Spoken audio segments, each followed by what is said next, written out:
The morning sky over Kepler 442b burned orange, its twin suns casting long shadows across the crystalline battlefield.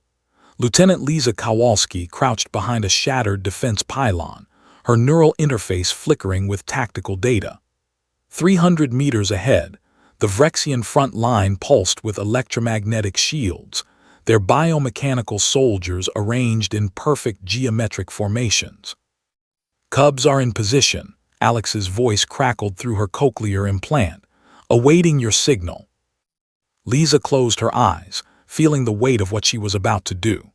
The Cubs, 47 genetically engineered juvenile soldiers, none older than 6 Earth Standard years.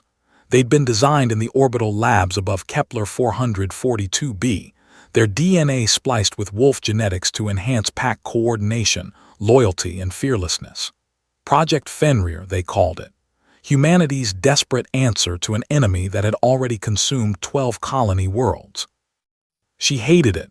Hated every chromosome that had been twisted, every childhood stolen before it could begin. But standing orders were clear. The Vrexian manufacturing complex had to be destroyed, and the Cubs were the only units capable of penetrating their point defense systems. "Alex, are the dampeners online?" Lisa asked, checking her weapon's charge for the third time. "Affirmative. The Cubs' neural suppressors are broadcasting at full strength. They won't feel pain or fear for the next 17 minutes. Alex's voice carried a tremor he couldn't quite hide. After that, it won't matter," Lisa finished coldly. The tactical models gave the Cubs a 4.7% survival probability. The mission itself had a 68% success rate. The mathematics of war had become grotesquely efficient. Through her helmet's augmented display, Lisa watched the Cubs assemble. They moved with unnatural synchronization, their small forms encased in experimental adaptive armor that shifted colors to match the terrain. Cubs 07 through Cubs 53, each designation tattooed on their necks in luminescent ink. No names. Command had forbidden names. But Lisa knew them anyway. Cubs 07 was Tommy, who'd asked her what snow felt like. Cubs 22 was May, who could solve quantum equations faster than the tactical AI. Cubs 41 was Rashid, who'd drawn a picture of Earth, a planet he'd never seen, and given it to her with sticky fingers. "Major Chen is demanding status," Alex said. He was positioned 2 clicks behind her, coordinating the larger assault. "He wants to know if you're experiencing hesitation." Lisa's jaw tightened. Major Chen had designed Project Fenrir. He'd personally supervised the genetic modifications, the accelerated growth chambers, the behavioral conditioning. He saw the Cubs as weapons, nothing more. Effective, expendable, replaceable. "Tell Major Chen I'm assessing battlefield conditions," Lisa replied. The Vrexian line unleashed another volley of plasma fire, superheating the air and sending shockwaves across no man's land. The enemy had detected their buildups and were preparing for the assault. Timing was critical now. Lisa switched to the Cubs' private channel. 47 young voices filled her audio feed, not speaking but breathing. Synchronized breathing, in and out, a pattern they'd been conditioned to maintain before combat. It was supposed to optimize oxygen distribution and neural response times. To Lisa, it sounded like a nursery full of sleeping children. "Cubs, this is actual," she said, using the designation they'd been trained to respond to. "Execute pattern Theta-9 on my mark. Maintain formation integrity. Neutralize targets Alpha through Gamma. Extract at rally point Osiris." "Acknowledged, actual," came the chorus of small voices.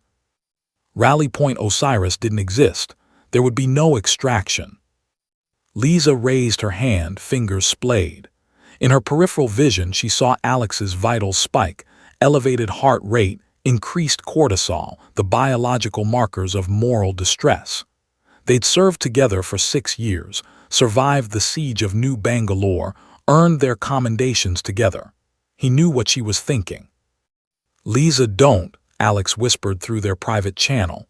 We've already lost too much, if you deviate now. Pattern Theta9 requires a whistled signal, Lisa interrupted. SOP dictates I provide it.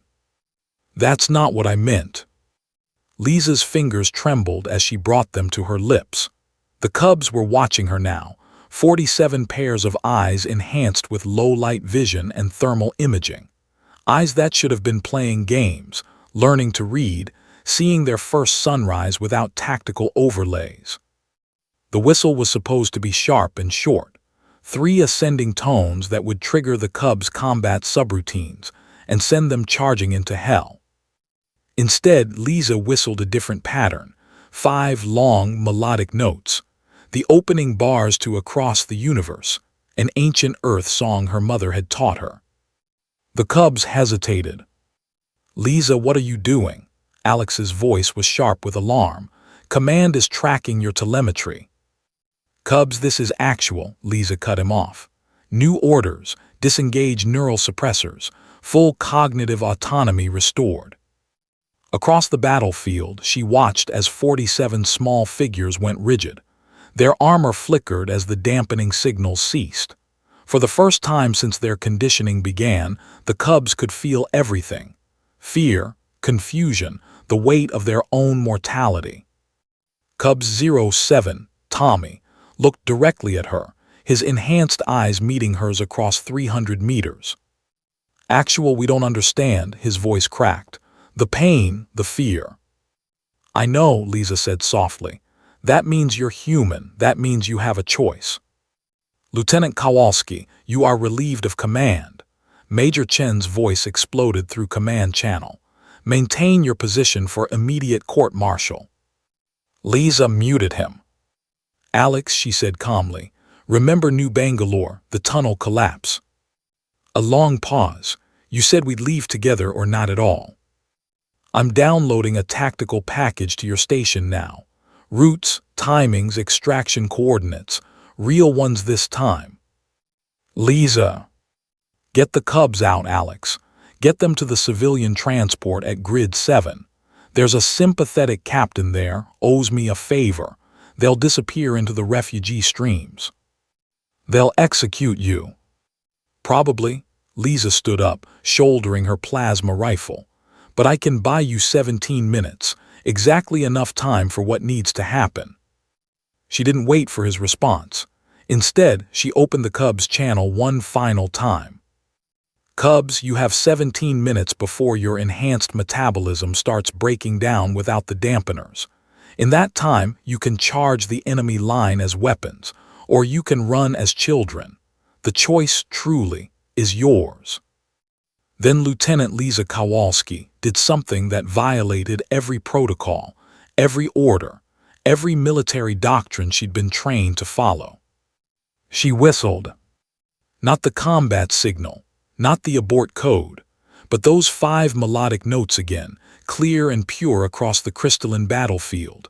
And then she stepped out from behind the pylon and began walking, not charging, walking toward the Vrexian line, her weapon lowered.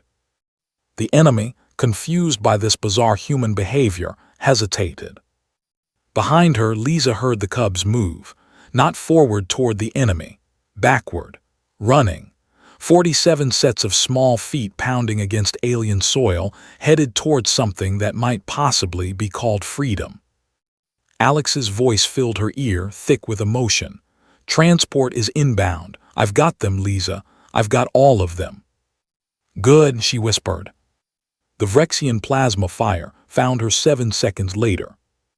But in those 7 seconds, Lieutenant Lisa Kowalski heard something beautiful. The sound of children running away from war, not toward it. Running without glancing back, because someone had finally given them permission to be afraid, to choose, to live.